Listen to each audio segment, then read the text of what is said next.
Good morning, the world.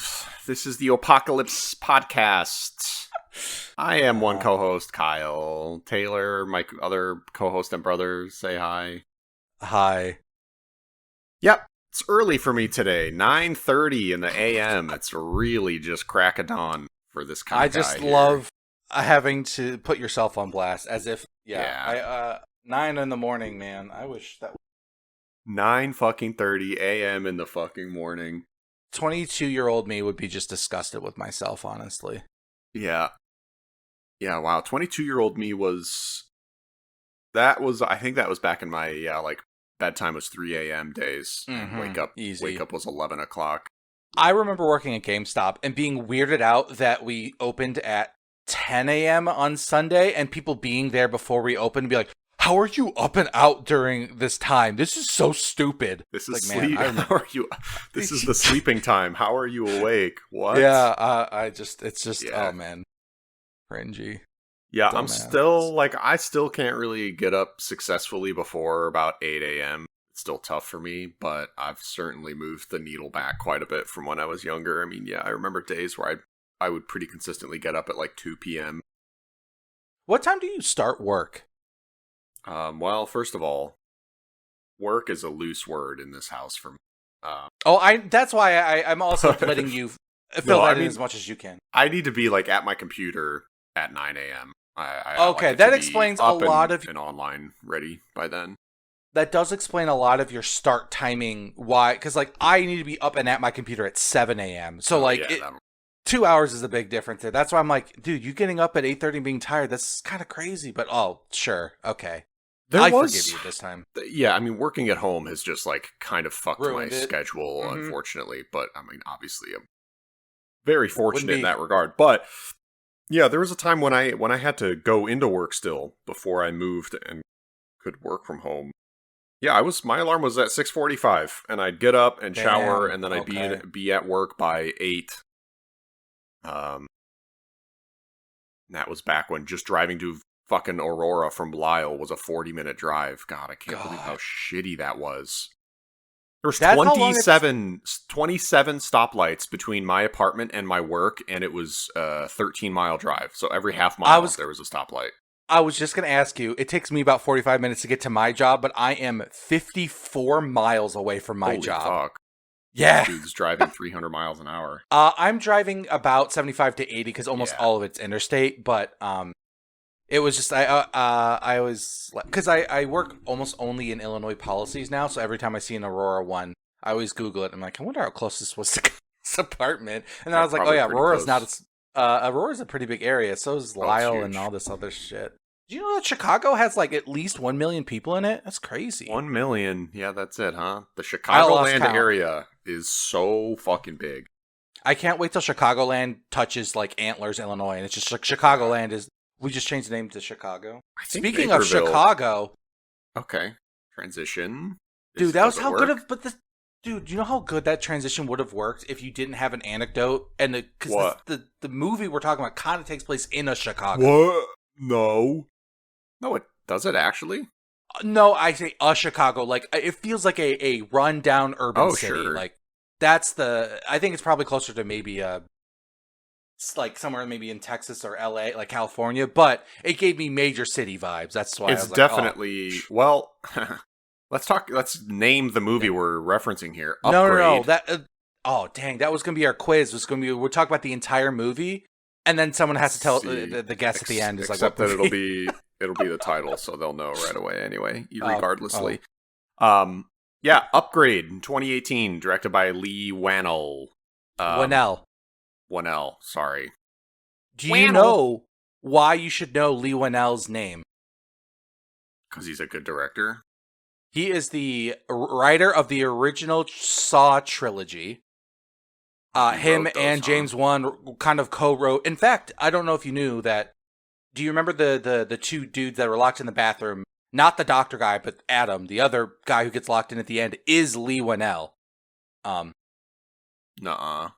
Yeah, look it up. That's him. And he's Australian, too, so he played an American in that movie. But he also wrote and directed the new Invisible Man, which was also insanely good. he wrote the good Insidious movie. My point being that this dude has a very good horror movie track record, and the ending to me feels like the ending of Saw 1, which like I'll bring that up when we get to the end, but I was like, man, that's some cool shit. All I'm saying is that Lee Winnell that's a name. If I see it writing, I'm immediately be like, okay, I'm gonna at least pay attention. Maybe I won't see your movie, but I know that it won't be bad. Huh. I don't think I ever. I remember the first Saw movie, people made fun of the other guy for being a bad actor, which would in this case be Lee Winnell. Yeah, I forget that guy's other name. He's a famous Karis Elway or something like that. That guy did have a weird performance. Carrie Elwes, I thought was the one people made fun of. Yes, that's bad. What I've always remembered that being the case too. But Lee Winnell does not play that guy. Oh, he is. Oh, I had him fucked up in my head because they actually kind of they almost look similar. Maybe not. I'm looking at their pictures now. I guess not. Dude, you're so racist to white people. Okay, all you white people look the same. I'm so fucked up in my head right now. My brain is like, what? No, Adam, I did not have a problem with at all.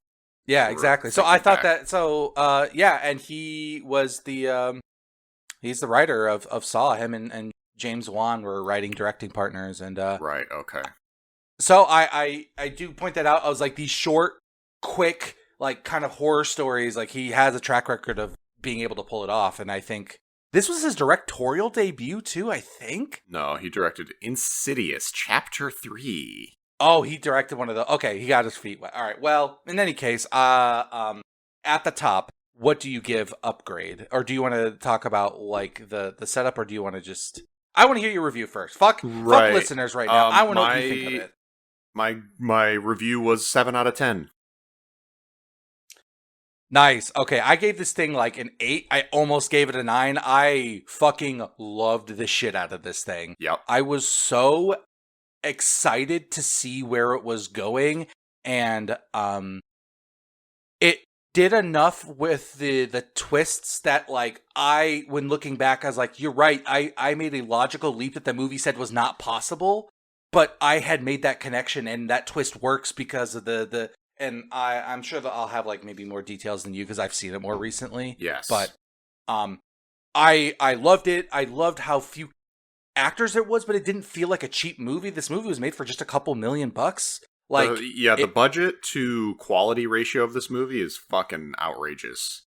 Logan Marshall Green as the lead is way better than I thought he'd be in terms of like a physical actor. Holy shit, dude. Good. I found it like, even though like you said, like or I guess I said it. Who the fuck am I talking? There isn't a lot of people in it. It never feels like a small scale thing. Like you only ever see one cop, but like I don't know. It's interesting because I never felt like it was just one cop. Maybe it's because they just had extras in the scenes in which it mattered. But in any case, I thought the CGI stood up surprisingly well. The practical effects, dude. Wow, the practical effects in this are incredible. Yup. And they also do enough with the like in-universe thing where there's a character who will make a statement about the world that they don't follow up on, but feels like a kind of like a sense that like this world exists beyond this movie, and like I don't know, they didn't like use it as like a sequel bait as much as like what did they mean by that, and like I don't know, there's this kind of these subtle statements about escapism that are made throughout the movie, and about like the, you know, what is a good time for escapism, how much escapism is too much, what can it do to you, as kind of like a side little commentary stuff. Anyway, I'm excited to talk about it because I think yeah, I concur. So I want to start off with the premise is it's a revenge movie with a sci-fi twist. Someone gets paralyzed, becomes a quadriplegic after an accident where him and his wife get killed.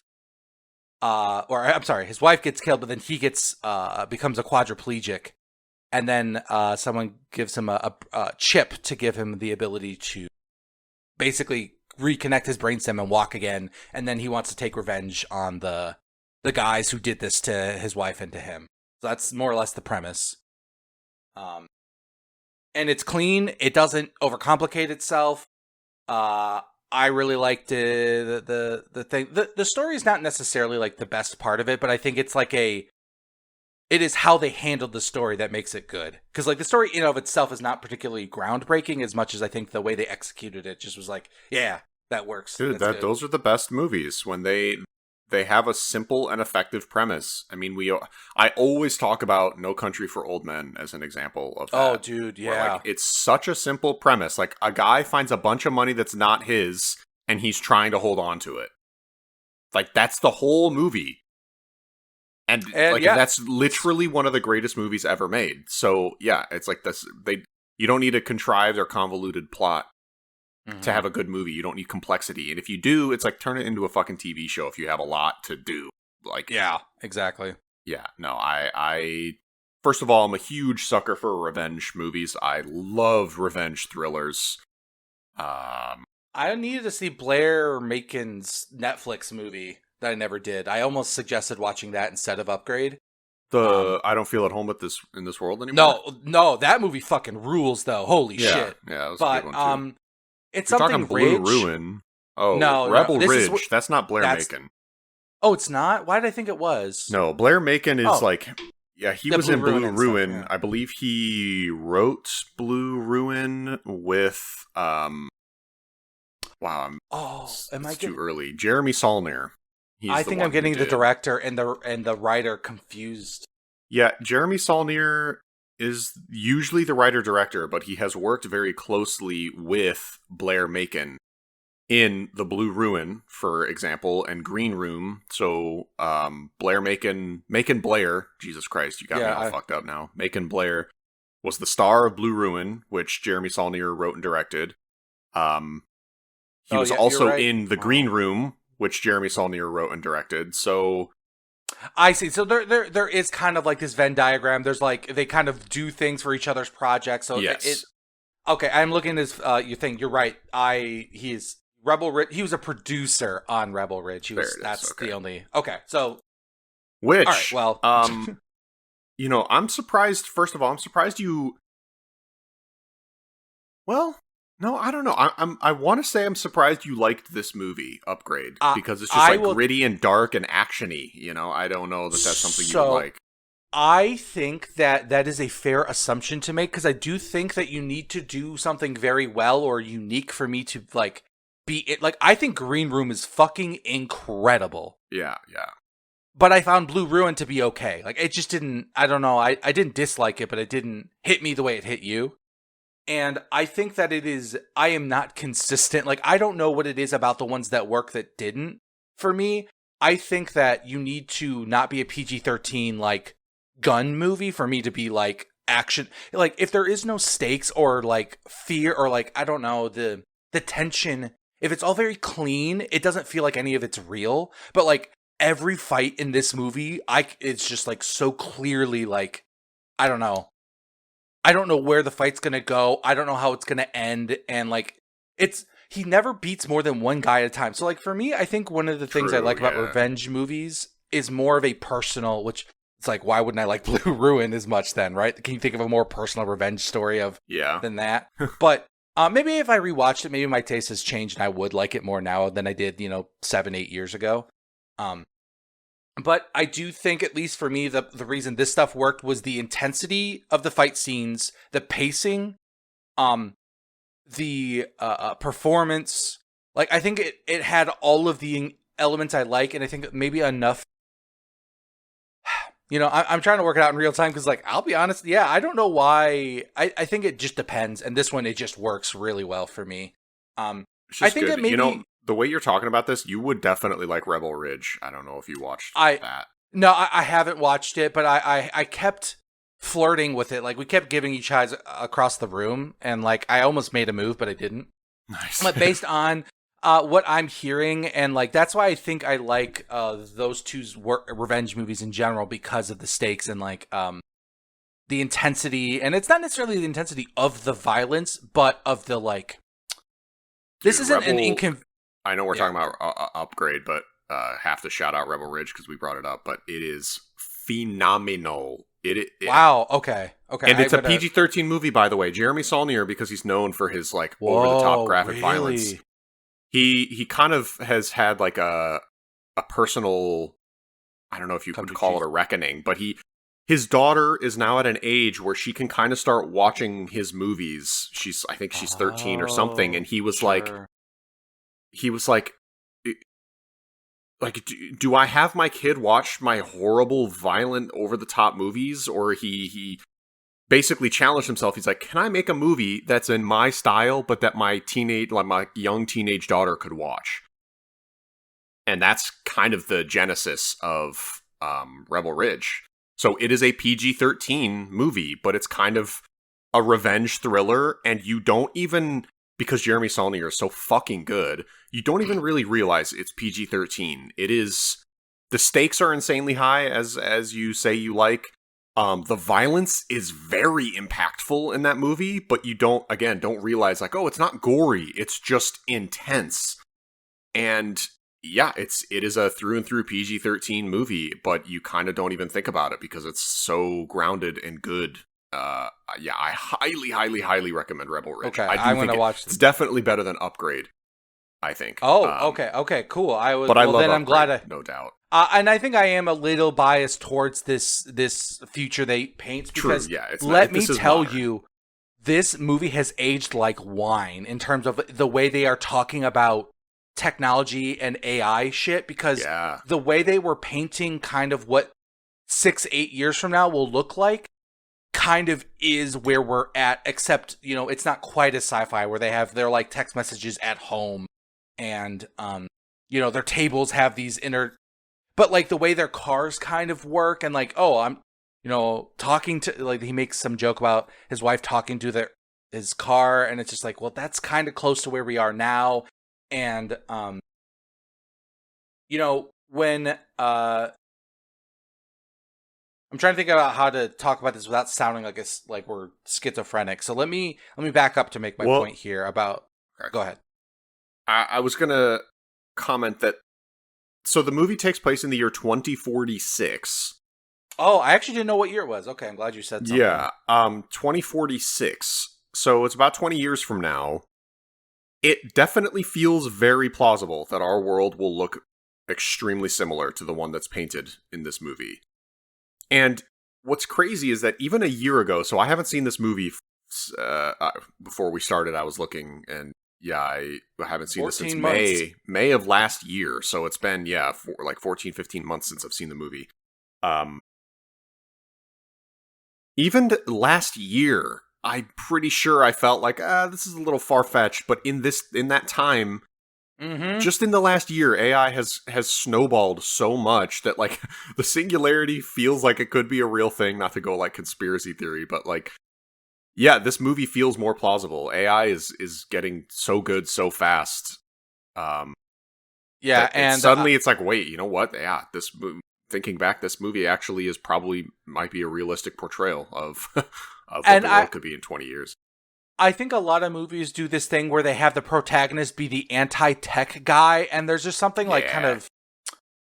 how do I want to word this? Is like, normally I would find it a little like... Because I've always been a pro-tech guy like my whole life, but now I'm like, basically anti-tech now. Yeah. But like, there is this sense of like, I actually feel like they did a good job of making it clear that he does feel like he's... like his point of view is more or less right, or like, I get that more...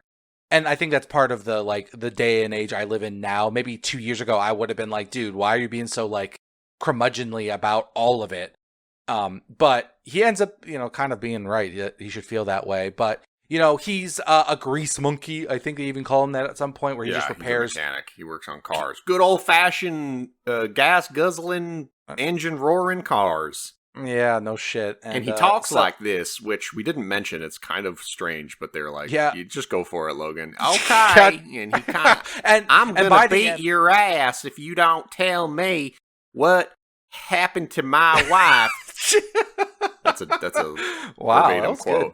Thank you. I remember that moment. It really broke me. That was really impressive. Even though his wife is dead, so it was like, what happened to your wife? Why did you ask that? But that's just like, because he's stupid. He doesn't really know how to articulate it. Yeah, he didn't pass the 5th grade, so it's all been very difficult for him. I will say one thing about this movie I also did not realize. I thought she got kidnapped in when I was like watching this movie. Oh, so then when I see the event in which they get hijacked, I was like, Jesus fucking Christ. She gets fucking murked. Straight killed. Shot and then in the head. No, she wasn't, but that's she was shot in like the chest because she's like breathing and bleeds out in front of him. Oh, you're totally right. Because one thing that's really like a subtle thing they don't draw attention to, but he dies like he has his pointer finger like kind of crawled out like trying to inch as close to her as possible. When he becomes a quadriplegic, his hand is still like curled where his pointer finger is a little bit like pointed out. Like he's trying to point to her, like reach out to her. I don't think I noticed that detail. That's great. When he does get the upgrade and he like stretches out his hand, I noticed that his finger is pointed like if he sets it down, like you can see it's the exact way as they like cut between the two scenes. So like that's the type of stuff that is just like very little like makes it feel like I'm watching a thing that happened and I'm not watching. I was able to suspend my disbelief about these are being actors who are talking techno jargon. But they are also the most horny couple I've seen in a long time. It's like I remember when couples used to be horny in movies. Well, they're making out. Yeah, that's just the way to like. It's just kind of a cheat to be like, look, see, they still love each other. They have chemistry. They're sexually attracted to one another. So then when the big like inciting incident happens, you're like, oh, they're about to bang. They love each other. Fuck. Yeah. And so the inciting incident starts with he repairs like gas cars for what is more or less rich people. Before you go on this tangent too, the other thing I was going to say is I remember feeling like he was over the top curmudgeon-y, as you put it, about anti-tech. He's just he's like always got that attitude when someone talks about technology. I want to point out a quote. Oh, you want an AI? Okay. He's like, I wanted to slap him. I was like, shut the fuck up, man. He does make a very snarky comment to the tech CEO about like, oh, there are things people could do better, like, I don't know, making babies. Like that type, like that is literally what he says. It's like, God, you're such an asshole. But at the same time, it's like, actually, fuck, he's right. But it's also to just very quickly and effectively hammer home that like this guy hates tech. You don't have time, because this movie's only 100 minutes long, which is also what makes it really good too, because it's so effective in such a short amount of time. But yeah, it's like those are the kind of writing tropes where I will forgive it because I get like they're crunched for time. They can't give us a nice long backstory if he hates AI because it killed his father and his mom is now an AI addict, like stuck in her VR headset all day, alcohol. Like they don't have time to build up this kind of stuff. So like they just want to get to the action and they want to tell you that this character hates it. What I think is a really cool, I had it, and it's like because they're obviously shorthanding about like. Yeah. Oh, I guess what I was gonna say was that it also is a way to show you the audience how much this is important to him if he's willing to undergo basically even more tech than he could ever imagine to do this mission. If he was that shitty about it before, imagine how bad he must be in. Like that's something that I think is almost like a good way by overdoing it beforehand. It makes the like him accepting it, you know, that this guy's not fucking around, like this is a big deal to him and why he would put himself in danger. Because like I think something that I always struggle with is like, why wouldn't you stop once you realize like this is too far, like I'm in so much danger, I might get arrested? But like there is this kind of this sense of like he did this all with the intention of like, I am dead, I tried to kill myself. So there is no reason to stop now, and let's back up and get some plot details out just to round this picture out a little bit. The year is 2046. Gray Trace, an auto mechanic, lives with. I'm just reading the wiki. Fuck. The two main characters. It's. His name is Gray Trace, which I didn't realize until I actually read it all out. It's like, okay, that's a kind of a funny name, but I like it. Gray Trace. His name is Gray. He's with his wife. He's a grease monkey. They're going to visit their super rich, like tech genius friend named Aaron. To be clear, they're not friends. He did a job for this dude. Like he's selling. The only reason I say that is car. Yeah, he was repairing this for the rich guy, which makes sense. And that his wife was like starstruck at the idea that this is the guy he is selling the car to.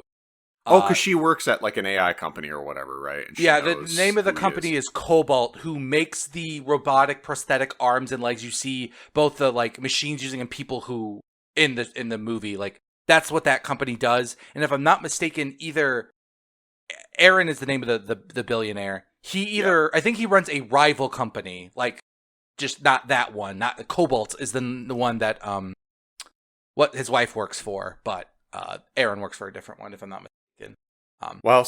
Anyways, they go to visit him. Aaron reveals, wink, wink, that he has this supercomputer chip called STEM, STEM, that's, can be implanted in somebody and just basically turn them into the superhuman that Gray eventually becomes, basically in the next scene. Then on the way home, they're getting hot and horny in the car. They're going to bang. Then the car gets, like, hacked, and they can't stop it, and it crashes. They're all disoriented. They get out of the car, and this, like, gang of dudes pulls up to them, shoots Gray's wife in the chest. She's bleeding out, and then they shoot Gray in the back of the neck, severing his spinal cord, and that's when he's paralyzed. And Taylor mentioned earlier, he's, like, trying to reach his wife because he can just barely move his hand. Like, that's all he has. He's trying to reach her, and then the scene ends. Basically, she dies. He ends up being a quadriplegic, paralyzed from the neck down. I paused the movie when this happened, and I was like, I had to say to Brian, I was like, I don't know what the fuck I'm getting into. It's like, even if I read what happened, watching it happen is like, this is different. So dark and nihilist. Like, that is the most brutal thing I've seen in like a revenge setup in a long time. This idea they just paralyze him and then walk away. I'm just like, Jesus fucking Christ. Yeah. That really kind of set me on edge, and that's when I was like, okay, I'm in. Where's this? Because it goes quick. Like, this is within the first 15 minutes, maybe. It is fast. Yeah, they got to set it up. Yeah. So yeah, that's the premise. Is he becomes this quadriplegic and is winked at like, hey, there's a new chip that can control your body. I just made it. See you later. Oh, now you're a paraplegic. I wonder what's going to happen. So yeah, then Aaron comes and ends up implanting the chip in Gray's neck and convincing him to accept this. With the classic, what would you? Because the sequence is they show him trying to adjust to the quadriplegic life, and he goes and talks to the cops, and they basically have no leads on any of the guys because they have. So then he just like goes home and more or less just kills himself, tries to kill himself by overdosing on some kind of drug. He wakes up in the hospital. Aaron visits him. Another little world building thing too. This is just me detailing. So again, the year is in 20 years from now, and AI, this is something that I wanted to hit on specifically because I love the world that this was in. It's very cyberpunk. It feels pretty dystopian. Like utopia, like dystopian disguised as utopian, if that makes sense. It's kind of like it's a utopia for those who are in the utopia, but it's at the exclusion of a certain other group, and they just don't acknowledge them. I mean, it's perfect. It's like perfectly cyberpunk, but I would call it minimalist cyberpunk. It's so well done. It's so effective and good. I think it's cyberpunk in spirit more than it is in just visuals, because I think some people take the visuals of cyberpunk without the emotion. This thing's about body modification and shit and like half human shit. So yeah, cyberpunk is the spirit of this thing. Yeah, Cyberpunk 2077 kept coming to mind. I was like, this should have just been the game. The game is so fucking shit. Like this was cool. So he tries to overdose on pills, right? He's a quadriplegic, so he's having to like tell his AI to like, okay, give me the dose of this pill, and then it like gives, this robot arm in their kitchen that kind of like it's like attached to the ceiling and can move around and do everything in the kitchen they need it to do. Gives him his pills, and then he's like, give me another dose, and she's like, you're not supposed to have this, and he's like, override, shut up, give me more pills, and it's like, okay, and gives him more pills. And so that's how so like AI is very integrated into their lives, but they still have control over stuff, and he basically makes this robot thing just give him as many pills as he wants and tries to kill himself. Yeah, the only thing that it refused to do is they said, if we give you another dose, it will be lethal, and that's where it would draw the line. But it does seem to be, and it's intentional, that the AI in this world seems very, I need your permission to do this. Like, I will say, like, I don't think I should, but if you say continue, it'll be like, all right, well, I'll do it. Yeah, I know that because that's basically it's relevant in the STEM conversation, and I think that there's a weird kind of like talk about consent and like I don't know. There's a lot of really scary shit, like when you think about the psychological experience of it is almost scarier than the physical violence that happens in this world. That's just I'm getting ahead of myself here. God, I love this movie so much. Yeah, it made me feel things, man. Yeah, it's super effective, and despite only knowing Gray and Asha as a couple for just a brief amount of time, like they had very solid screen chemistry. Obviously, it was like ratcheted up with the sexual tension, or not tension, sexual attraction between the two of them to like make you go, oh, okay, they like each other. But yeah, like you said, when he died and is reaching for her, that scene, yeah, like punched me. I was like, Jesus Christ, dude. Normally, this is the kind of stuff where I would call it, kind of feeling bait, where it's like, oh, look how much they care, and you're supposed to be sad, but you're like, I don't know these characters. Why do I give a shit that one of them's dead? Who cares? But they did it in this movie. They made me care in 15 minutes about these two, just the way they talk to each other, and they show just enough to show like the potential of their joy, but not enough for you to like, I don't know, realize that they were just gonna get thrown away. Like it happened just fast enough for you before you start to think about, okay, when is the event gonna happen? It just like happens all of a sudden. You're like, oh no, it's already here, and it is just very performance driven at the end of the day, and I think it's Logan Marshall Green is so fucking good at acting. He my mind was blown watching him act in this movie. His physical acting is like some of the best I've ever seen. And the thing is, like, I've always loved this actor, but the reality is I've seen him in two things. And one of those I don't like. One, was Prometheus. Which, and he was a shithead in that. He was, but like, he's just one of those guys that just has that quality. Like when he's on screen, I like watching him. I like listening to him. He's got a good voice. I don't know. He just has this like charisma that kind of makes me like him. And then the other movie was The Invitation, which is a phenomenal movie. Yeah, actually, that is how he got this role, was because Leigh Whannell saw The Invitation and thought he was so good in it. Yeah, I mean he is the star of that movie, no doubt. Yeah, I saw that. I mean that in like performance too. He's just like the best in that movie. He's so fucking good.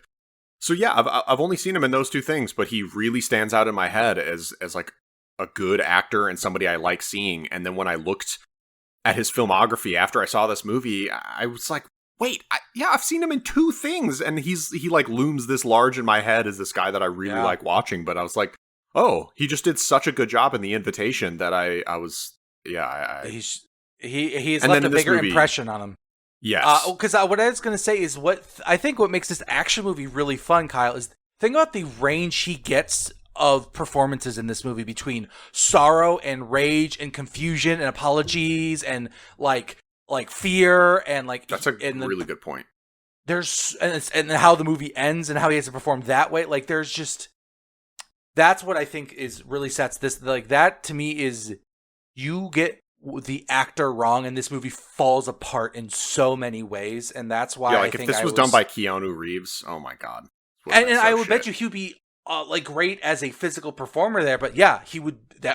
God, I wish he would do a British accent like he did in Dracula 2000 or whatever. Holy shit, that'd be hot.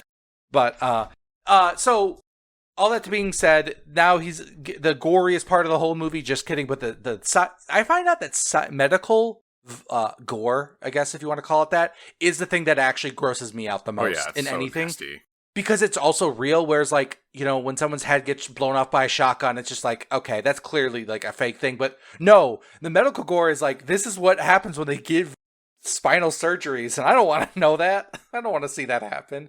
But, so he gets STEM, and almost instantly, he's able to walk and move his hands and stuff. The big moment, other than it working and him no longer being quadriplegic, is that Aaron makes this very clear. Gray signs an NDA saying you cannot tell anyone that this is happening because the chip, my understanding is like they didn't want the technology to be found by the competitors to be copied. I'm blanking on the specifics, but the idea is that... Oh, go ahead. I want to say, too, that they haven't done... This thing, like, kind of isn't ready for human trials. But that's what it was. Yes, this is not going by like the F. He did not get approved to be done on a human. But Gray is like, he's a quadriplegic. He's literally trying to kill himself. He doesn't want to live. So Aaron is like, oh, you're a perfect candidate. Because if it goes wrong and you die, like, this is what you wanted anyway. But if it goes right, then you have this super chip that'll get rid of your paralysis. Theory, you could think of this as a step for other people to get it in the future too. Like, so it's like, even as a selfless, like, if it works for me, cool. Because that's what he even says, I think was an interesting point, is that Aaron points out to Gray, like, hey, you get your life back, but Gray's like, what is there to get back? Like, I don't want to walk again. You misunderstand me. I'm not looking for a cure. I want to die. And that's why I think the whole, like, what would your wife want for you was like a great line that was used in that moment, because, yeah, what do you do to convince someone who wants to die that they should live again? Guilt. Anywho, he starts walking, but he has to hide it from everybody. And this is where I think then the kind of, okay, I'm going to take this into my own hands because the cops aren't helping me find my wife's killers. But now I have the ability to at least confront. I don't know what I'm going to do, but I need to do something now that I can. And that's when the classic cop plot starts, where he does the investigating, re-looking at footage, and Stem makes an interesting observation. Oh, I skipped over the part, I guess the big point is that Stem talks to him. Yeah. That was the big, scary, and very important moment. Yeah, he has like a relationship with Stem now. Stem, like, a voice just appears in Gray's head. He's like, "What the fuck is this?" And he's like, "Oh yeah, I'm Stem. I talk to you. I kind of have a conscience. I'm conscious. I have a conscience." Yeah. So they're important. I wrote down 3 things or maybe not those 3, but 3 key points of the point of that conversation is that it's a vibration on his eardrum, so no one can hear it except for Gray. Right. And that it cannot read his mind. And all it's doing is, like, basically your brain tells Stem to do something, then Stem moves your body. So the idea is that it can't move you for you, but it can try to do what you want it to do. Those are what it sells itself as. I don't know why. Interesting how I highlight those things. I don't know. But I did find that very interesting going back on it. But then that's why when Stem then says, like, hey, look at the footage again and zoom in or whatever, and this is where Stem, you get a sense of what it's capable of, is that Stem says, like, hey, one of the guys on this footage has a tattoo. Can you read it? And they zoom in and they don't do the zoom enhance thing like they always do in these shows. And Gray's like, no, I can't read it. And like Stem's like, well, I can. I'll use your hand to draw the tattoo to a T. Yeah, that's right. That shit is so cool. So then you get to see him kind of like go like ultra speed, like as if his hand was a printer. Which I think this is where I make the movie lose a little bit of points. Why I didn't give it a higher rating is because, like, how the fuck do cops not see this shit? This is the trope that they use in every single one of these revenge thrillers, where the cops go, "Oh, we can't do anything," and then the character goes, "Fine, I'll try myself," and instantly they see stuff that any moderately trained detective or cop would see immediately. Like, the perpetrators have tattoos? Fucking duh. That's the first thing you look for, is like obvious things to tell you who the person is. So, like, how the fuck are detectives not seeing this? So, Kyle, you know what the best part about having my brain in these moments is that what my brain went to was assuming it's because the cops are incompetent, at least in this movie. Why it didn't bother me, I should clarify, is specifically like the crime seems really bad, and it seems like kind of a rundown, like kind of like an overworked thing of like, I just don't think they took the case that seriously. That's not acceptable.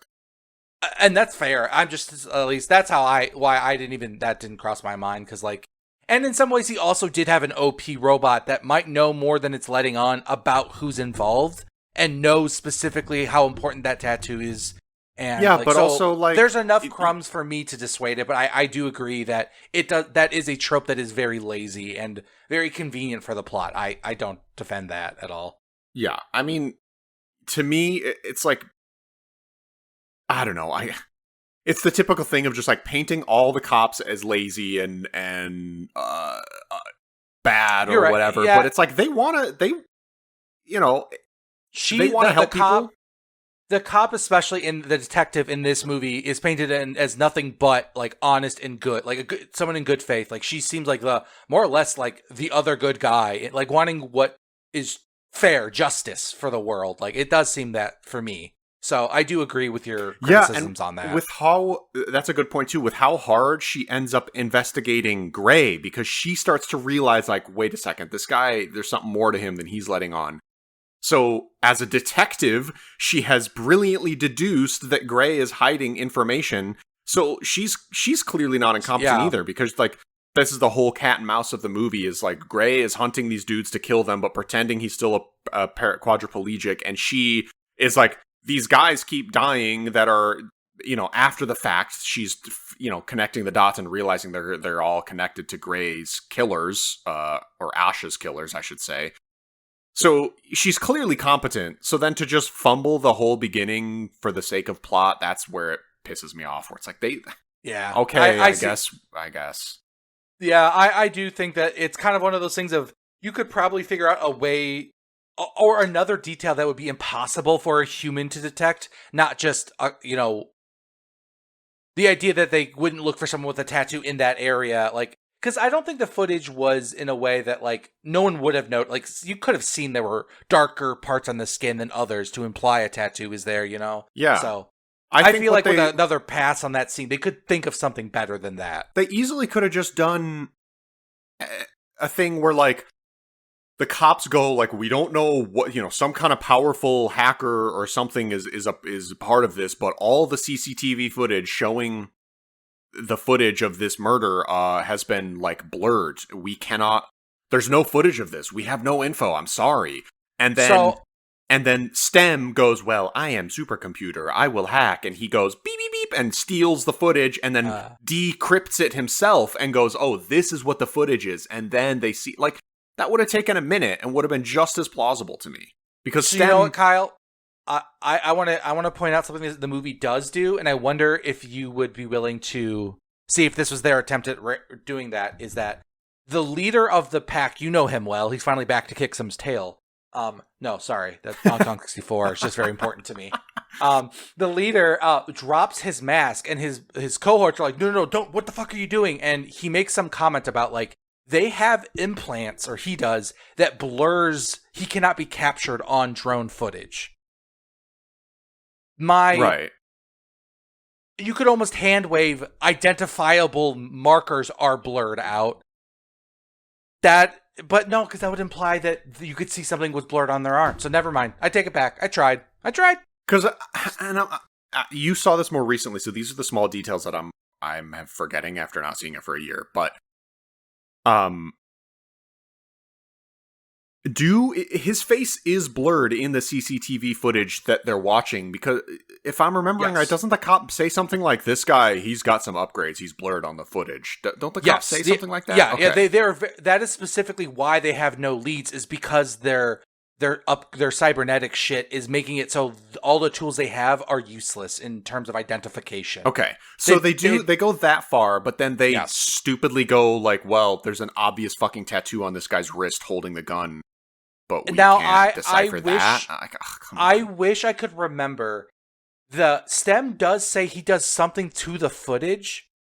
I don't know if he does the thing that you're saying, is like, does he actually de-blurify the image? Because the implication is, you find out eventually, that STEM should have been able to do that based on who they're all working for in junk. But I wish I remembered, because I think that line might have been there, and I didn't hear it, and you didn't hear it. Maybe I'm getting up in arms, and I shouldn't be. Someone seeing it more recently is like, shut up, they are.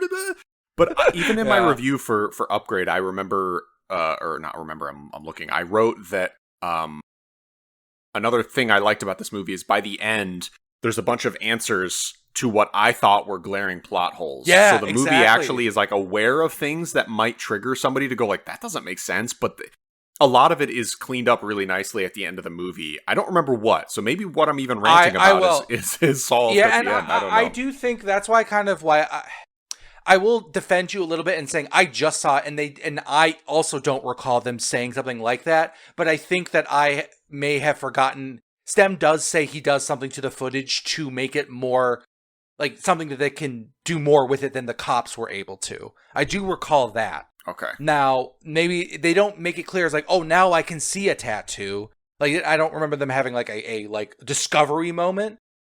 And maybe they do, and it just didn't stick out. Any case, that is where the first kind of action scene takes place, is that Gray goes to the one guy's tattoo. They find out the tattoos represent a military enlistment. So, and then they're all like kind of like barcodes. So I think they're supposed to be unique like to them. And so they're able to find where that tattoo is all. And then he goes and is snooping around the guy's house. And oh, Kyle, there's actually a behind the scenes thing I want to tell you about that I didn't know that I thought was so cool. Is I don't know if you realize, but all the phones in this world are earpieces. Everyone has like an earpiece in. Yeah.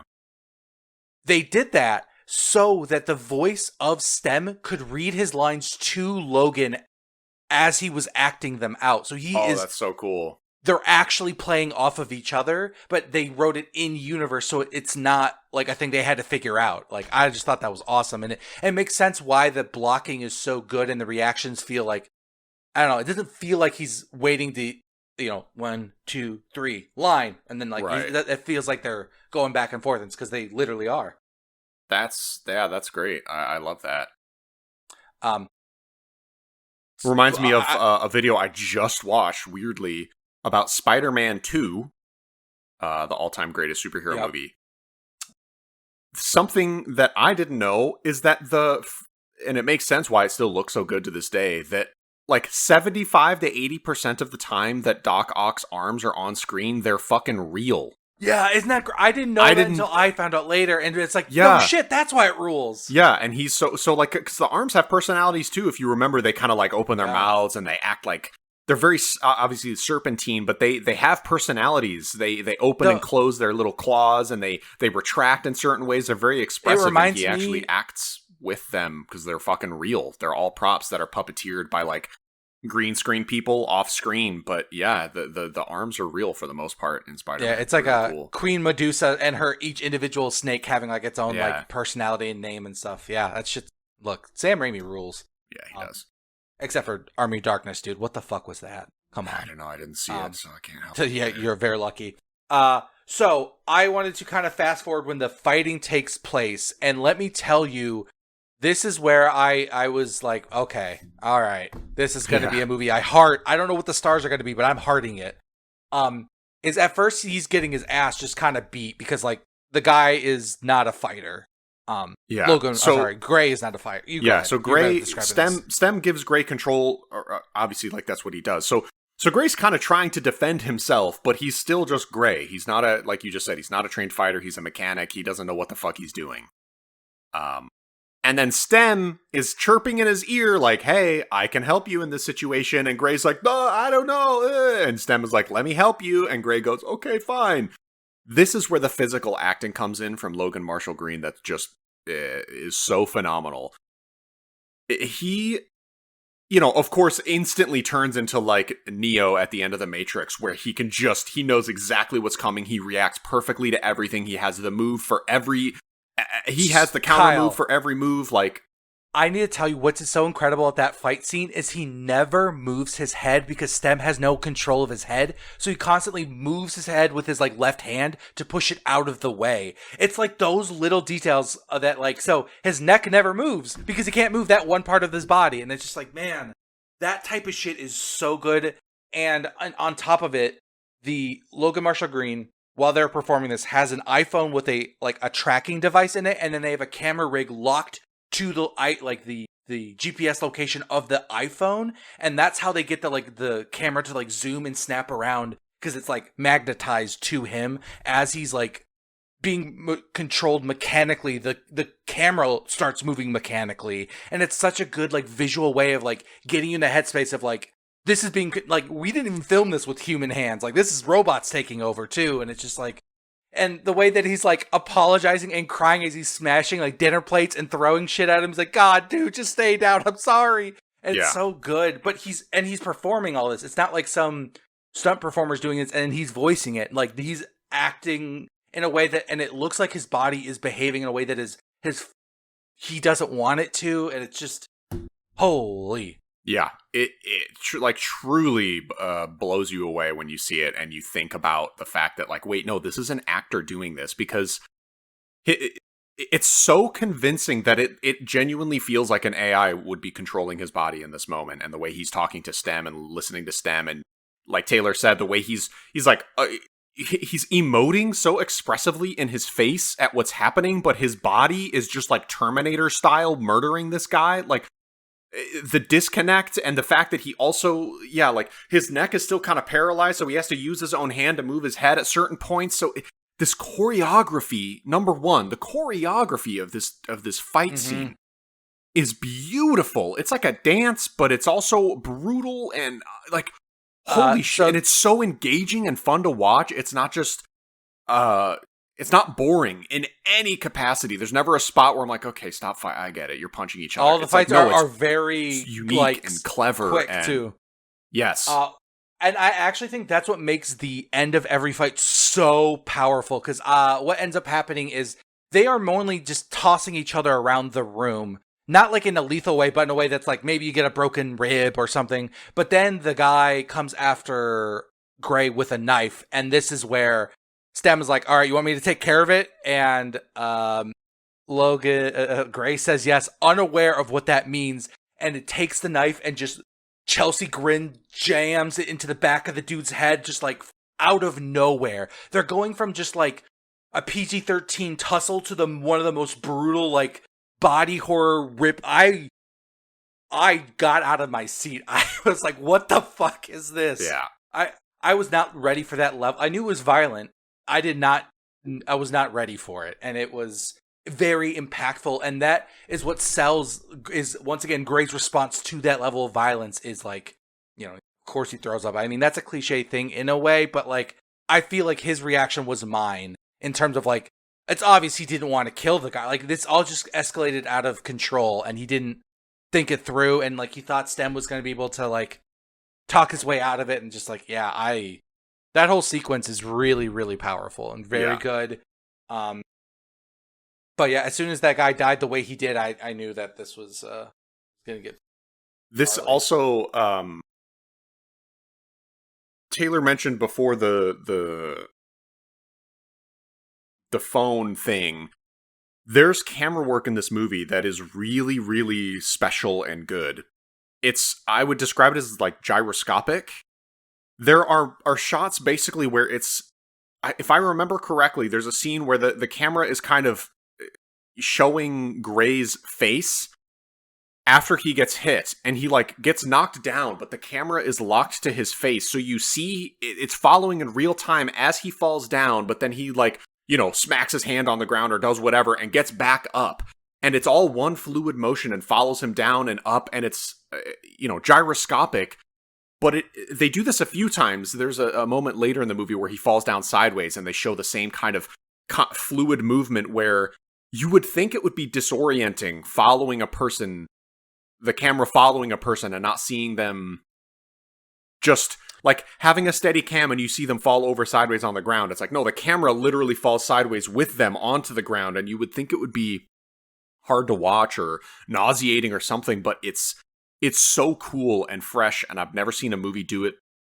And they had restraint. Like they did it like 3 times maybe in the movie. I think it's like once in the VR area, because he does like a backflip, and the camera does a full 360, and it's just like, I was able to follow it. Wow, that was crazy. And then once in the final confrontation in one of this first one, because I think there are only 3 fight sequences. No, yeah. Yeah. There's there's a second one in that bar. There's bar, 4. like, yes, this first one, the guy in the bar that he like tortures for information and then kills. Then there's this one that I can't really remember the fight. This is the one which at this point, we've been talking for an hour, and of course we're 10 minutes into the movie. We can fast forward through a lot because we're just trying to hit all the important aspects of this, which is the acting, the camera work, the choreography, the level of violence. Then it kind of repeats a couple times to forward the plot, right? Like, he goes to the next guy and gets a little bit more. Yeah, he goes to the bar to basically find out who is the leader of the group, and like the moral of that story is he ends up getting what he needs out of there. But Stem once again goes like a little too far and murder somebody when that was not what, again, like Gray was trying to indicate he as like a torture thing, he was going to rip some dude's ear off, but instead then Stem like carves up the dude's face to the point that he bleeds out from torture. Though I think this is the one practical effect that looks miserable. Like his face looks like they drew like it like barely cuts on his face. It didn't look like gash. It didn't look violent. I'm like, why is he dead? Is he okay? He seemed fine. Oh, I kind of remember that. Yeah, it wasn't. Yeah, it looked like they just covered him in fake blood, and you were just supposed to believe that he was all. And it looks like, like a cat scratch on your face versus like a gouge. Like the implication is that he carves up his face, but it looks like he got scratched on the face a lot, and that's why I was like, I guess they just didn't have a prosthetic that was quite good enough for it. But, and then I guess the only other part is this is where you find out the kind of leader of the group is a true cyborg. Like he sneezes at a guy and his like fucking saliva has like mechanical robot in there, and it goes inside someone's brain and like rips them micro apart drones. Yeah. So that's the only other big thing is you find out how much cybernetic shit the dudes have. You find out that they all have like pistols in their hands. They don't have guns. They have like they load ammo into their fucking flesh. Yeah. They do an autopsy on the very first murdered guy, and this is where they give to the audience this idea of like, oh, they're fusing mechanical things to flesh. This is fucking cyberpunk shit right here. So they're making guns in. So because the big reveal was that they never shot a pistol at the murder scene. Because they had the guns implanted in them, so they never lose like the shells or they can't be tracked because it's just part of their bodies. It's crazy. Damn. So, okay, again, this reminded me of Cyberpunk 2077 because of the body augmenting. I thought maybe Cyberpunk came out before this movie, but Cyberpunk came out in 2020, 2 years later. So they definitely, I mean, I guess it's unfair to say that definitively. They both took from the things from the past. I think that Upgrade does a better job of that stuff, I think. And kind of they even talk about how that these people don't view themselves as humans anymore. They think of themselves as this new race of people. Like this, that's the more cyberpunky stuff that I really like, is that it's not just about, whoa, look at me, I've got mechanical blades in my arms, but like they've transcended humanity now. Like they are just they see themselves as different, and that's a more kind of interesting cyberpunky stuff. They don't go too deep into it other than like kind of just to make the bad guy extra like, oh, he's scary. And to like throw that exact monologue into his face later. But so we'll skip over we find out that Fisk is the name of the guy who led the hit, which is funny because that's the name of the Kingpin in Marvel Comics, and he's a big like orchestrating of organized crime, so I just thought that was funny to me. I want to say that's also the name of the guy in Titanfall 2. Probably. It's probably all oh, no, it's Blisk. Never mind, it's Blisk. Okay. The other thing that kind of is hinted at as part of the complication is that Aaron hears that Gray is getting interviewed by the cops because someone died, and Aaron's getting really pissed, like, you cannot be committing crimes and then finding Stem. Like, you cannot do this. Like, it's not so much that, like, he's threatening his life as much as, like, just protect the fucking chip. That's all I care about. Like, I don't care what you're doing. Just don't do it. Please. So, after this bar thing, that's when Aaron is trying to shut him down remotely. Stem gives Gray information about this hacker who will be able to basically override these safety rails that Aaron has put in that allows him to fuck with it remotely. So that's the next set piece. Gray is like his physical, again, more great physical acting where like parts of his body are starting to turn off as Aaron is hacking remotely, trying to shut down Stem, and Stem is like, Gray, we need to get to this like underground hacker guy, and have him help us. But you need to know, if you do this, it's gonna fully remove the wall between me and you, and I will have full control over your body. And Gray, not having finished his mission yet, probably like he is kind of liking being able to do things again. It's like, fine, whatever. So they find this underground hacker guy. He's like crawling into the guy's room with one arm at this point. He's like basically being shut down one limb at a time. And when he finally gets there, this hacker is able to like plug into Gray's head and counteract the hacking that Aaron is doing remotely. And now STEM has full control over Gray. Now, before you talk about that, something that I found very interesting was like, this is where you see basically a bunch of people in VR but hooked up to IVs, and they are just living in these VR spaces, because this is kind of like a weird commentary about like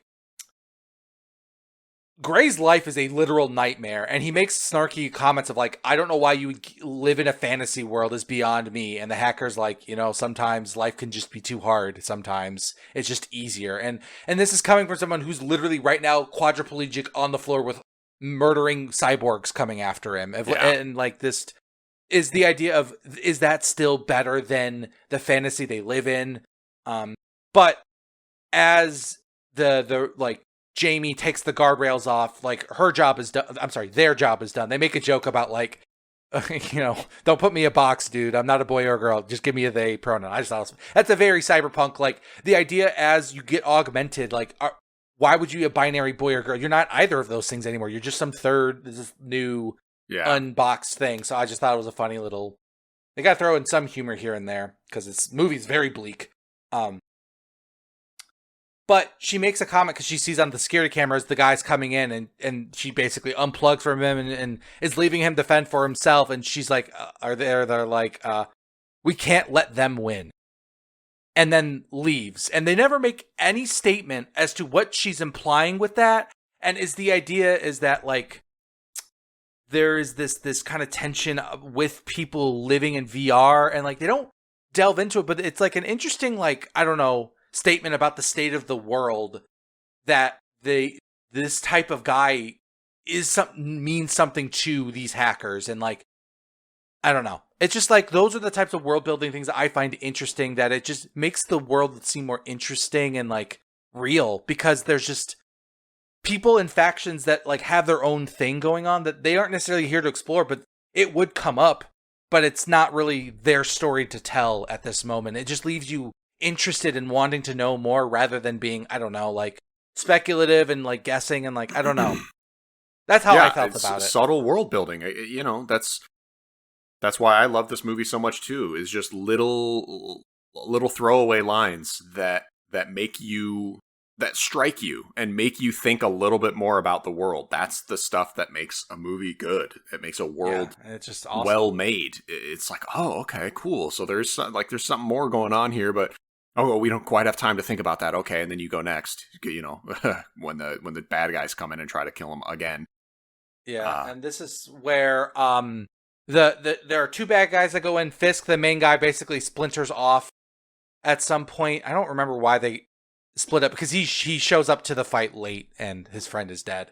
But which I can't remember. So Aaron is trying to shut down STEM, while at the same time, I guess at this point, Fisk has become aware that Gray is like is hunting his group. So now he is going on the offensive and trying to counter hunt and find Gray. Is that why Fisk shows up here?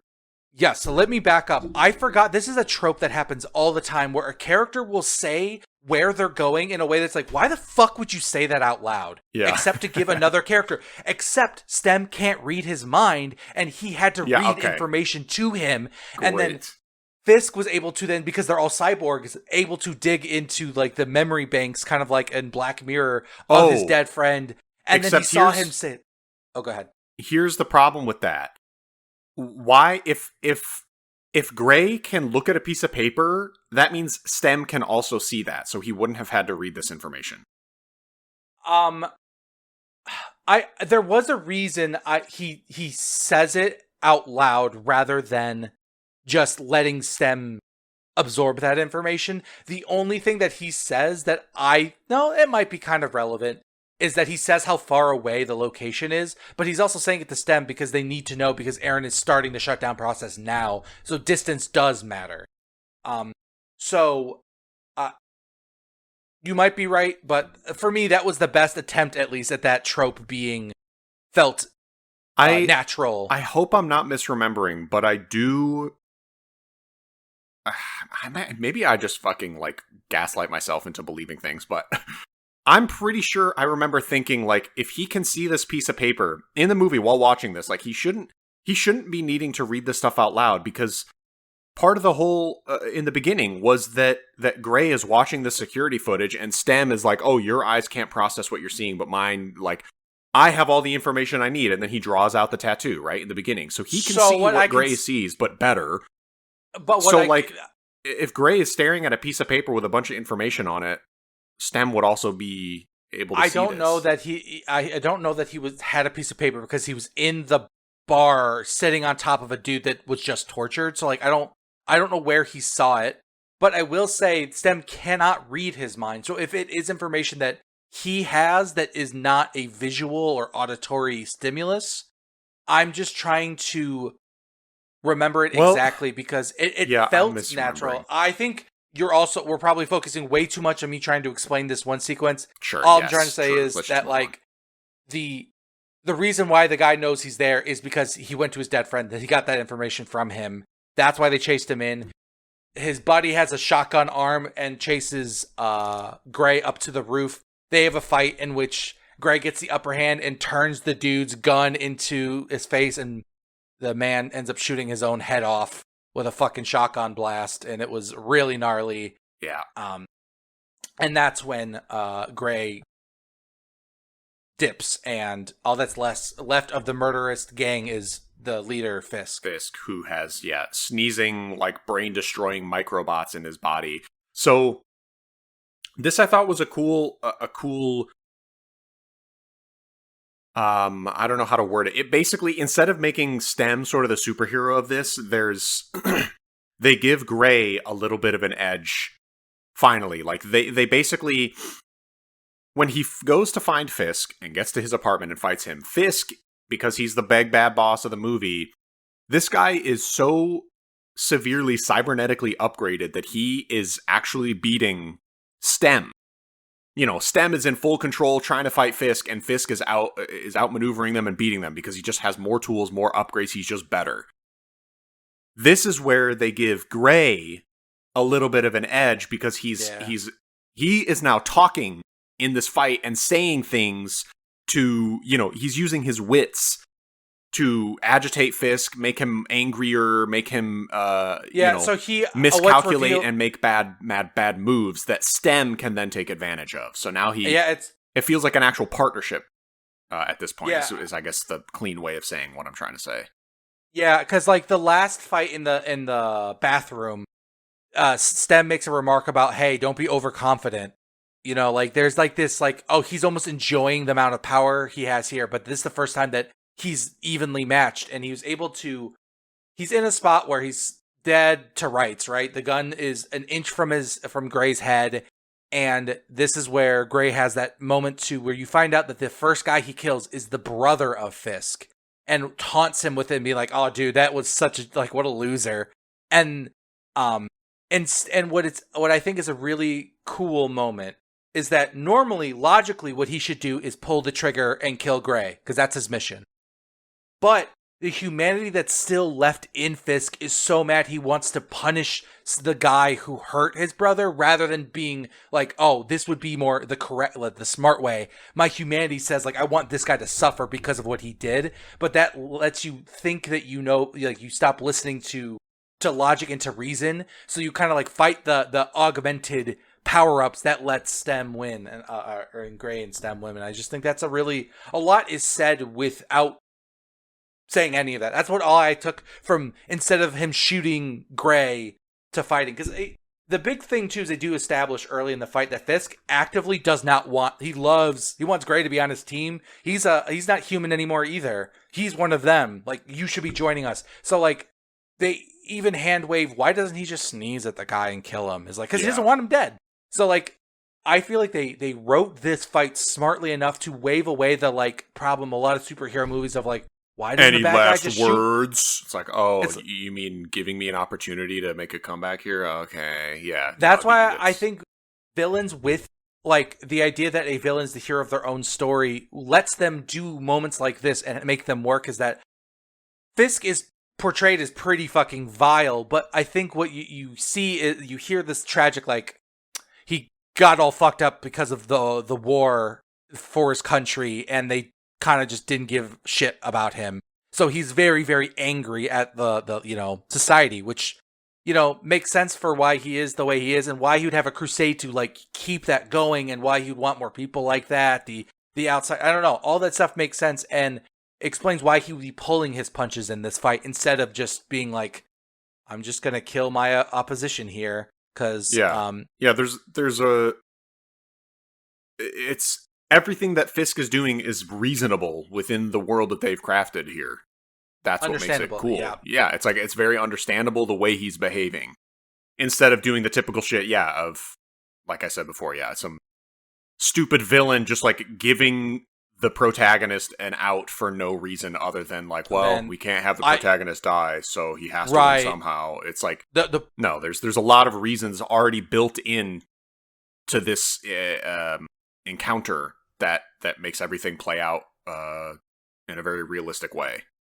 But this is where the first, and what you think is the big twist, I guess, is, but what I love about this twist is it feels predictable that Aaron is the one that paid them to attack Asha and Gray. And what he finds out is that, like, Asha was just, like, an extra fee. Like, she was never, this whole time he thought Asha was the target and Gray was the collateral damage because she works for the rival AI company. But it turns out is they wanted someone has no AI tech in him at all. Because I think even the regular human, like Asha, like, has some kind of, like, chip that's, like, part of, the idea is that they wanted someone who's purebred, if you will, to be a recipient of STEM that Aaron wanted to test this on. So he intentionally cripples. So that makes him even more mad. And this is where the cop finally kind of catches on that that he's not quadriplegic. He's a fully bodied motion. And so she chases him on the way to Aaron's house. And then on the way there, it's very relevant that STEM hacks another, because not all the cars on the road are AI, just some of them, but it hacks one to cause a crash to slow down the detective. And that is one of the plot holes I thought of earlier that gets solved with this exact moment. And then they finally get to the Aaron's mansion. What's the plot hole that you've... not a plot hole, but they set up that... because STEM is revealed to be behind everything, and their car gets hacked, and they never talk about how that's possible except by STEM, and it would make sense because it's STEM's doing to start the whole thing to begin with. It's not so much a plot hole as, like, it is I should have said a foreshadowing that the car hacking, the fact that STEM does that exact same car hacking. If you thought about it in the beginning of the movie, that's kind of it should have been wait a minute. Why was no one else has STEM? That is our understanding that the one and only STEM that exists is in Gray right now. So nobody should be able to do what he is able to do. Right. That was one of the things I was just. That was all. Just like it was more foreshadowing the car getting hacked in the beginning, and then this now should have, like, caused me to be like, oh, wait a minute, that's just like in the beginning of the movie, but I didn't even think about it at the time. Yeah. True. Yeah, this movie does that a lot. But there's like 2 or 3 twists on top of each other at the end of the movie, and which they I all really work loved. Somehow. Yeah, and I loved all of them. They were great. So you were setting up that, the detective has finally caught on. We haven't mentioned it much, but she's just kind of sprinkled out throughout here and there, just kind of tailing it's Gray. Good tension. Yeah. They finally make it to Aaron's house, and in the confrontation here, you'll probably remember the nuance more. Yeah, Gray's confronting him because, like, you paid to have my wife killed and me fucking turn into a paralyzed. Like, he basically wants revenge on Aaron at this point now. But then the twist on the twist on the twist is that Aaron, this super genius billionaire, turns out he's like actually not that. He's not in control of anything, and this chip he created, STEM, has been in control of Aaron this entire time, and has been desperate to become human. He wants to be in a human body. And that's why Gray was picked, and they show a flashback as Aaron is about to leave the hospital bed right before he convinces Gray, and you hear the STEM in his voice say, in his head, what would your wife say? And then Aaron says it to Gray, and that's what gets him to do it. It was STEM the whole time. Like, that makes you think about, even when they're looking at the detective footage, like, STEM noticing something was always the plan. It was always to get him to start this revenge plan. So, like, there are so many things that you think of like, why it's such a coincidence that STEM was able to find something. It's like, no, because he knows already. Yeah, this he already has knows. All been planned out. And then you think about, like, Aaron hacking him from it's like, it's the whole movie just kind of falls into place when you think about it. It's very fun that, like, the hacking that Aaron is doing, this part, I guess I don't know if it was genuine or not. Is Aaron actually thinking like, oh, this might be my opportunity to stop STEM when it's stuck inside Logan Marshall? I think so. My understanding is that basically the way that at the end of the, because it could go either way. I don't think that Aaron has control of his body. He has control of his mind, but not his body. So he basically is a slave to this thing. Oh, the reason that is what my read of it is, because he says that, like, hey, STEM has been in control of this company for a long time. Like, he says, I'm not in control, in the way that I think we are supposed to kind of analogize Gray's and Aaron's experiences of, like, he's given up control and he can't get it back now. STEM's too powerful. And this was all, because, like, STEM doesn't, if it did get caught, it would ruin it, because it wants to be the only one. Because that's the other thing, is the reason STEM is now being sent to kill Aaron is it's like it only wants to exist in one body. It can't exist in two, so it has to kill Aaron to kill that version of STEM. So it's the only STEM that's left, and it's just like... Yeah, because I thought it could go either way, where Aaron is truly trying to take advantage of an opportunity here to shut down STEM inside Gray's body, or it's all part of the plot where STEM has gotten Gray so invested in this that Gray is now willing to give up his own humanity to let STEM fully control him, and then they end up at that hacker to break down that firewall. So either way you look at it, it would make sense for what STEM wants or what Aaron wants. That's really surprising and hard to do, where you can have two people have two different perspectives, but, like, I hear you, I'm like, I could see it that way, and I say it, and it's like, no, I could see that too. And so both work, and it doesn't matter. It's just whatever makes sense to you. Is like, damn, that's how you know it's like, I don't know if it's like great writing, but it's just tight writing. It's like, you know, you're trying to find the ways that it could be interpreted and it makes sense. And then at this point, fuck, I really wish I remembered how he loses full control, or like it gets to the point where when does, like, Gray gives STEM full control of his body? Is it before after being hacked? It's after being hacked earlier. So basically, it's the entire. it's this entire time. Yeah. Yes, but STEM, I think, has been playing along and letting Gray have his still be in control. But then at the end of the movie, when Gray is starting to realize what's happening, is like, what the fuck? And then he tries to do stuff and realize, like, he can't. And STEM is like, yeah, buddy, like, the firewall's down. I'm in control of you now. However, so at this point, too, the detective also shows up. So now the detective is here, Aaron is here, and Gray is here, all in Aaron's mansion. Aaron ends up dying, of course, because now the STEM is in control. He doesn't need Aaron anymore. So what Aaron ends up dies. Happening? Yeah, Gray stabs his hand to try to stop himself from moving, but then he ends up using that exact wound later to stab Aaron in the head with a clap to the ear. So it's a knife in the brain, which is a very... I think almost a poetic. It's also fitting that that's the last part that STEM didn't have control over, and it, like, I don't know, that's almost poetic in a weird kind of way. Anywho, you know, he's dead. Yeah, so he's dead. Then he's trying. So now Cortez is the cop's name, which I don't think we ever mentioned, but that's her name. I couldn't remember name. Okay. She's here and is like, holy fuck, what's happening? And Gray is trying to fight STEM, and you can see, you know, more great physical acting where he's trying to fight his own body. And STEM ends up shooting Cortez, and the movie wounding ends. her. She's not dead. Because there's a lot of sequence here that it has to be spelled out to really nail this ending. Because holy fuck. Yeah, it's so yeah, he shoots basically Cortez in the stomach, like wounding her. Then he manages to turn the gun on his own head, fighting Stem, and finally shoots himself in the head, killing himself. So you think he shoots himself, right? He does.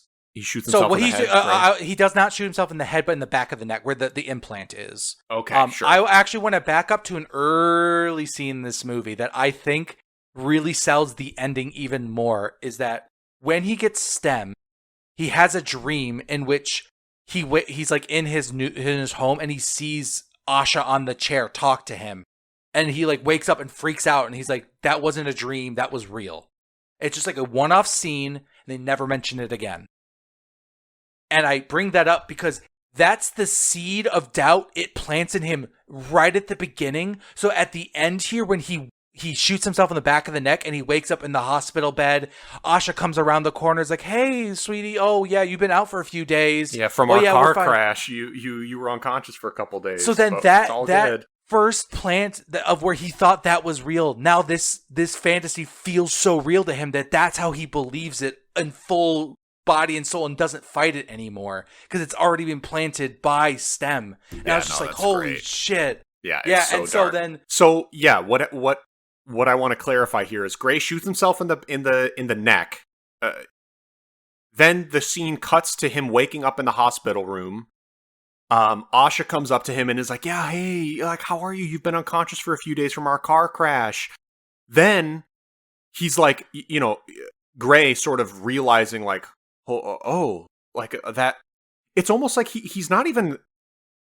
There's a level of disconnect where it's not Gray going like, "Oh my god, I had this horrible nightmare that I was controlled by a robot." No, it's more like that reality starts to fade away, and Gray in this hospital bed is kind of like, he's like, basically, it's hard to even describe, but essentially you can tell by the way he's thinking about things is that like, this is almost a Matrix moment where he's kind of, you either accept the current reality or you reject it and go back to the real reality. But in this hospital room, he's so happy with Asha that he's kind of like, "Oh, wow. Oh, I'm okay." And he kind of accepts this reality and the other one fades away. It's not like he's remembering it and rejecting it. It kind of just disappears to him. Yeah, but what I was the reason I gasped is like they literally pose the question. He is disgusted by the idea that how could anyone ever succumb to this? And then he gets there. Note. I wrote VR fantasy versus the end of the movie because it is exactly what happens. Yeah, it's he finally gets pushed to the point where he, like, the reality is too much. Oh my god, that is such a poetic, good, thematic. Oh, it's so good. You. And I'm updating this to a 4.5. Fuck you, damn. The point I'm making is it's not like both worlds exist in this head. It's in his head. It's you pick one or the other, and that's the one that exists. So now he's not burdened whatsoever. He's never going to remember Stem. He's not thinking that even happened. It's not in his brain anymore. He's back to this quote-unquote reality where the car crash did not end with Asha dying and him paralyzed. It just ended with him in the hospital. Now he wakes up and lives his life, and it's beautiful. Then it cuts back to reality, where now it's Gray standing, looming over Cortez, who's like wounded and bleeding out in her stomach, sitting there, and Stem is basically like, so I have Gray trapped in my head. The psychological, like his psyche is fully broken, and now I have him trapped in his own head, living out the rest of his life in this fantasy where he's still perfectly happy with Asha, while I get to be in control of his body and his mind, and now I get to be what I wanted to be, from the start. Yeah, and what I will say is that he basically says, like, what I found so harrowing is that she says Gray, because he kind of like, when you snap back, you realize he's never lifted up the gun. He's just standing kind of like motionless. So she says his name, and then it responds with, "Gray's not here anymore." That's right. Like it's just such a like much more harrowing version of what you just described, because it's saying in this, and they did some modulation to his voice, so it sounds a little robotic. and that he just says like, yep, his mind's fully broken, and all he needed was a little push, and I gave it to him. And that's right. Letting him think that shooting the neck would save him was the push, when in reality it was still Stem in control, letting him think it, pretended to pull the trigger to break Gray into waking up in this fantasy world, and Stem. Then, then the new Gray 2.0 just shoots Cortez in the head, and he walks towards the camera very robotically. Once again, such a good physical. You could tell it's a different person, and that's how the movie ends. And I brought up Lee Winnell in the beginning because I think about how Saw 1 ends. The door shuts, and the guy just screaming until he dies of starvation. It's like this other person is trapped inside his own body until it dies, but he gets at least pretend that he's happy. But I found that I was not expecting it to be as I kind of expected Gray to die, but not like this. It's just like, wow, what a harrowing and dark ending. And it was brutal. It was quick. It was sharp. It was tight. I don't know, man. It makes me horny thinking about it. It was good as hell. Yeah, it was really, really great. I didn't know much about this movie. I had just known I'd wanted to watch it. I liked the tone of it. It looked like it would be a fun watch, but I didn't realize the depth to which it was, like how well made it was. I thought it was just going to be kind of a fun cyberpunk action movie, but no, it's a very character-driven action movie, and it's a revenge thriller on top of it all, and that's it just made it so and good. the robot won. It got the revenge on humanity, I guess, and stole a body. Yeah, that's the one thing I'm left thinking about is why is this actually his goal? Clearly has, STEM is an AI. Why would you not want to live in the AI world? That's because I think this is a common sci-fi. It's not. I wouldn't call it a trope, but the idea of when you design artificial life, the idea of becoming real is an inherent a foregone conclusion. Of course, they will eventually come to the conclusion of I don't want to be an imitation of a life. I want to be real. And this to them is well, they didn't have a mind of their own. Now they do. They didn't have flesh of their own, and now they do. So I think that logically I'm with you, but I think it's more of a sci-fi exploration of eventually you want to evolve when what's more evolving from the needing to be on the internet to being able to exist physically and I don't know. That's how I read it. Yeah, sure. Yeah, it's for something that's so powerful, its end all be all goal is to just be in a fucking flesh bag. That's and think about it this way. Well, because if you think about it could have more influence now. Yeah, that too. But it's also it can only exist as a parasite or living symbiotically with something, but you get to live for yourself. So if you believed you were you were independent thinker, would you love the idea of being stuck as the driver of a vehicle that you could never decide where to go? And so kind of thought process, I could see well, if you believe you're real, you would want your own identity and your own purpose and your own things that humans technically, what makes us unique is the purpose of living and all that kind of true philosophical stuff. So that's yours learned today, Kyle. You're welcome. Okay. So yeah, I gave this movie an 8. I think I'm going to bump it up to a 9. It's nice. I think it's my favorite movie I've seen this year. Oh, a comment I wanted to make earlier too is that our lost podcast about Companion. Oh, God, I forgot. Talking about this movie made me realize how much more I hate Companion. Mm-hmm. I'm with you. Companion was just what if we took the movie Upgrade, turned it into a comedy, and butchered the fuck out of it? That's what it is.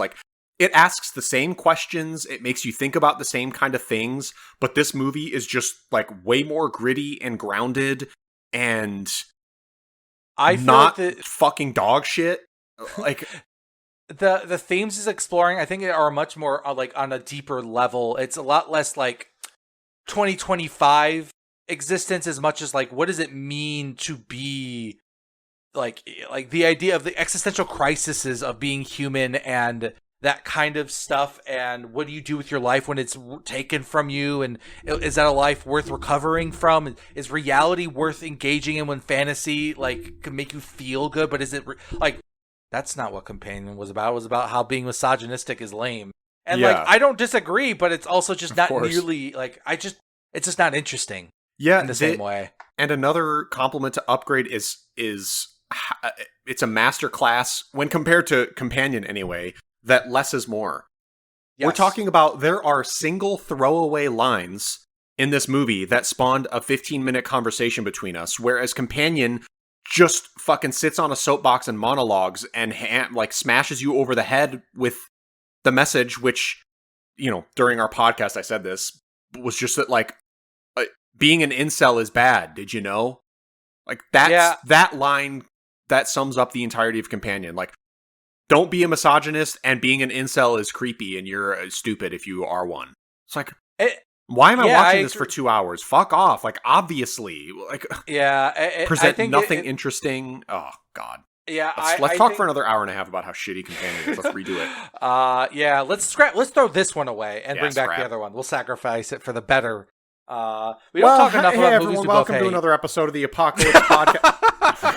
That would be my apocalypse, is having to go right into talking about Companion again. Fuck. Yeah. I was just joking. Like, I don't think there's been a movie we both hated until that one. It was too bad. Will that ever happen again? I don't know. That was so fun to just rail on it together. And who would have thought it would? It's your fault. Too. I know, mine. I never would have guessed. Minimized Audacity, and it turns out it froze right as I fucking minimized it. Talked for an hour. Needs to be babied. So, I guess that's the end. I'm gonna go and have sex with a robot. Oh, is that what that movie was about? So that's what we got. Is that your Companion? It's a prequel. Arc? Go get I'm prequeling to Companion a little bit. Go get your Companion. Yeah. Anyways, Upgrade is awesome. It is violent and dark. It's very nihilistic. But it's a worthy watch. It is equally fun as it is harrowing. Yeah, because like it's weird is that I didn't feel as nihilistic in the moments as like when I like think back to it. There is no good things that happen. Everything bad that could have happened does. But it isn't cruel to what I did like is there wasn't a lot of innocence. Like really. The bartender is the only innocent person who dies, and like in some ways, he pulls a gun on Fisk, and like I don't know where you thought that was gonna go, but like there's just like it's not very cruel, so it doesn't feel as hard to get through. That's than a good like way to put it, yeah. Then like kind of torture porn, I think gets that sense of cruelty. Is that all the violence that happens to the people are bad people, or Gray, who is kind of signing up to do this. Yeah. You know, so, and like, I don't know, like, his mom's in the movie the whole time. Nothing bad happens to her except that it happens to her family, but like, nothing unnecessary to make you feel extra gut punched. And yeah, Sten doesn't do shit like, I'm gonna kill your mom or I'm gonna fuck with her some way. And the villains never torture any, like, everyone they kill really like kind of fast, except Asha's the only one they kill slowly, and it's like maybe she's like a minute long. She's like the truly only innocent life. Kind of like brutally ripped from this world, but it's the inciting incident for the whole movie, so like it works in that way. Yeah. Okay, well. Anyways, high recommend from all of us here at the Apocalypse LLC. Yeah, Apocalypse LLC. That's the one. Yeah. Wait. Yes. Okay. Well, I'm done. Until next time. Bye bye. See ya.